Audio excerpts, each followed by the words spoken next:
साथीहरू सबैजनालाई न्यानो न्यानो अभिवादन गर्दै म फेरि प्रसाद मार्पाचे इन्डिया नर्थ इस्ट आसामबाट फेरि पनि तपाईँहरूको बिचमा आइपुगेको छु। यो घान्द्रुक भिलेजको एकदम सुन्दरता वातावरण र आज चाहिँ हामी के गर्दैछौँ भनेर र गाइस आज चाहिँ हामी यो देख्न सक्नुहुन्छ यो पहाडमा यति मिठो तरिकाले निग्रो टिप्दै एकदम निग्रो खोज्दै आज चाहिँ हामी हिँडिरहेको छौँ मर्निङ वाकिङको लागि। यतातिर आज फेरि अर्कै नयाँ ठाउँतिर आएको थियौँ, नयाँ जग्गातिर आएको थियौँ र यहाँ चाहिँ यति नै मिठो तालले निग्रोको घारी देख्यो र यहाँ निग्रो एकदमै हामी चाहिँ टिप्दै टिप्दै हिमालको पनि दर्शन गर्दै गर्दै हामी चाहिँ एकदमै आजको आनन्द लिइरहेको छौँ है साथीहरू। र यहाँ चारैतिरको नजारा पनि म तपाईँहरूलाई देखाउँदै हामी चाहिँ यही गाउँमा बसोबास गर्छौँ र यही गाउँमा सधैँ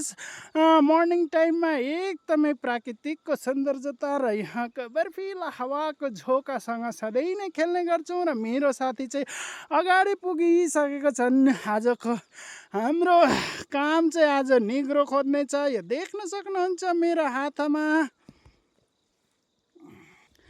ए साथीहरू यति मिठो तालले आज चाहिँ निग्रोको साग खाने हामीहरू र यहाँतिर देख्न सक्नुहुन्छ यो जङ्गलमा यो पहाडमा यो हसिन वादीमा यति नै मिठो तालले निग्रो थियो। यहाँ चाहिँ सबै थोकै पाइने गर्छ र त्यसै गरेर हामी फेरि आज निग्रो खोज्दै हिँड्दैछौँ है। र हिजो चाहिँ ऐसेलो खाँदै एकदम चुत्रा खाँदै हिँडिरहेको थियौँ र त्यो पनि खाँदै र अगाडि बढ्दै जाँदाखेरि आज चाहिँ अर्कै जग्गातिर आएको थियौँ र यो किनारमा यो छेउमा एकदमै निग्रोको बोर्ड देख्यौँ र त्यसरी निग्रो टिप्न थाल्यौँ है साथीहरू। र यहाँको चारैतिरको यति हरियाली वातावरण, यहाँको शान्ति वातावरण र यहाँको एकदमै सुपर भ्यूको साथ आज फेरि म आइपुगेको छु तपाईँहरूलाई सानो भिडियो पस्किँदै। र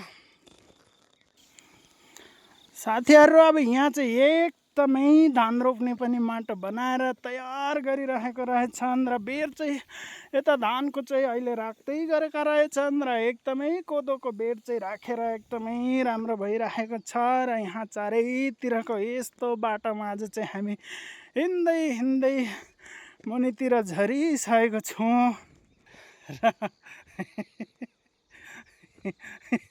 गाइस यहाँ देख्दै हुनुहुन्छ ल हामी चाहिँ एकदमै माथितिरबाट आयौँ र यताबाट माथि देखाउँदा चाहिँ यति मिठो देखिँदो रहेन रहेछ र मुनि देखाउँदा चाहिँ एकदमै रमाइलो देखिन्छ है गाइस।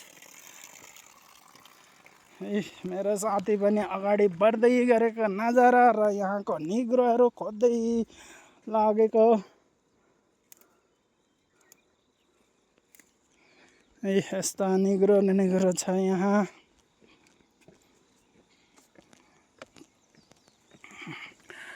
र गाइस यसै गरेर म चाहिँ तपाईँहरू बिचमा आज पनि आइपुगेर यहाँको चारैतिरको सिरीधार मकैको खेती र यहाँको एकदमै वेदर, यहाँको बर्फिला हिमालको पहाड देखाउँदै आजको दिव्य दर्शन पहाड हिमालको चाहिँ यस प्रकारले छ है। हर हर महादेव, हर हर महादेव, हर हर महादेव। र गाइस यता माछा पुछ्रे चाहिँ अहिले हिमालले अलिक कुहिरोले ढाकिसकेको छन् र बिहान पखमा चाहिँ यति नै मिठो थिए र यहाँ चाहिँ यस्तो राम्ररी सुनहेरा रङमा देखिसकेको छ है गाइस। गरेर म छोटो छोटो भिडियो ल्याउने गर्छु तपाईँहरूको बिचमा। गाइस कस्तो लाग्दैछ?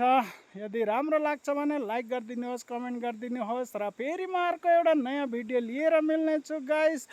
र त्यतिखेरसम्मलाई भन्ने छु thank you for watching guys.